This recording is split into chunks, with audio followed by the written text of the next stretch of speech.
Welcome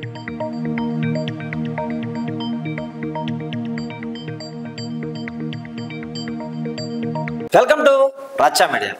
పశ్చిమ గోదావరి జిల్లా తాడేపల్లిగూడలో Vasavi engineering కళాశాలలో కీర్తిశేషులు ఎమ్మెల్యే ఎర్ర నారాయణస్వామి కాంస్య విగ్రహాన్ని కేంద్ర మంత్రి భూపతిరాజు శ్రీనివాస్ వర్మ ఆవిష్కరించారు.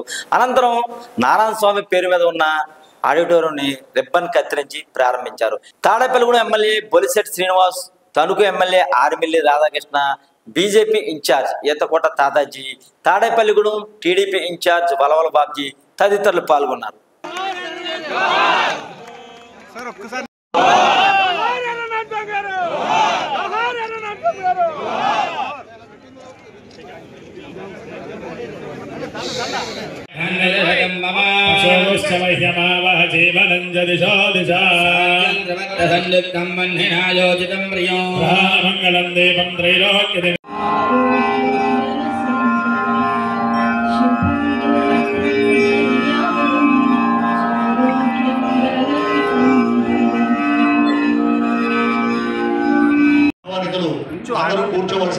కొంచెం జరిగితే వాళ్ళు చూస్తారు. ఒక్కసారి జరగండి ఒక్కసారి.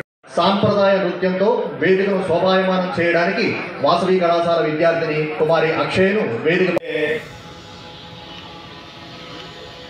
పాత తరం నాయకుడు కానీ కొత్త తరం నాయకుడు కానీ పరిచయం లేనటువంటి వ్యక్తి ఎవరైనా ఈ జిల్లాలో ఉన్నారంటే అన్నారండి.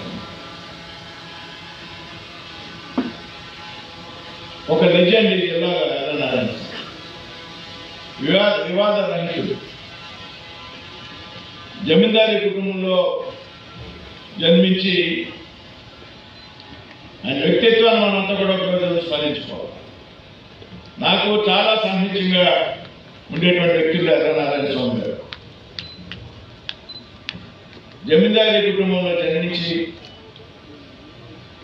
గ్రామ సర్పంచ్గా రాజకీయ జీవితాన్ని ప్రారంభించి రాజ్యసభ సభ్యుడిగా ఎదిగినటువంటి వ్యక్తి ఎర్ర నారాయణ. కోఆపరేటివ్ బ్యాంక్ అధ్యక్షుడిగా, జిల్లా పరిషత్ చైర్మన్గా, ఎమ్మెల్యేగా, జిల్లా పరిషత్ రాజ్యసభ సభ్యుడిగా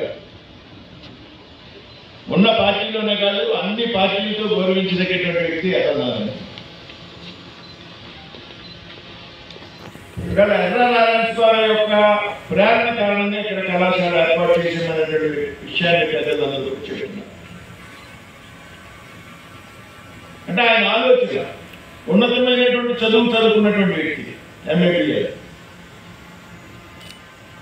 విద్యాపరంగా ప్రాంతం అభివృద్ధి చెందితే అన్ని రకాలుగా ప్రాంతం అభివృద్ధి చెందుతుంది అనేటువంటి ఒక నమ్మకం కారణంగా ఆయన ఆ రోజు ఆ ప్రయత్నం చేశారు. ఈ తాడేపల్లిగూడెం పరిసర ప్రాంతాల్లో ఏదైతే ఉందో ఈ ప్రాంతంలో ప్రజలకు సాంకేతిక టెక్నికల్ ఎడ్యుకేషన్ అందించాలి అనేటువంటి ఆలోచనతో అందుకే ఇంజనీరింగ్ కాలేజీలు కేవలం 7 ఉన్నాయి. ఈ ప్రాంతంలో ఉన్నటువంటి విద్యార్థులకు సాంకేతిక విద్యని అందించాలనేటువంటి ఉద్దేశంతో ఇప్పుడు ఉన్నటువంటి ఆర్యవేశ్య సంఘాన్ని పిలిచి ఈ విధమైనటువంటి ప్రతిపాదన చేయడం,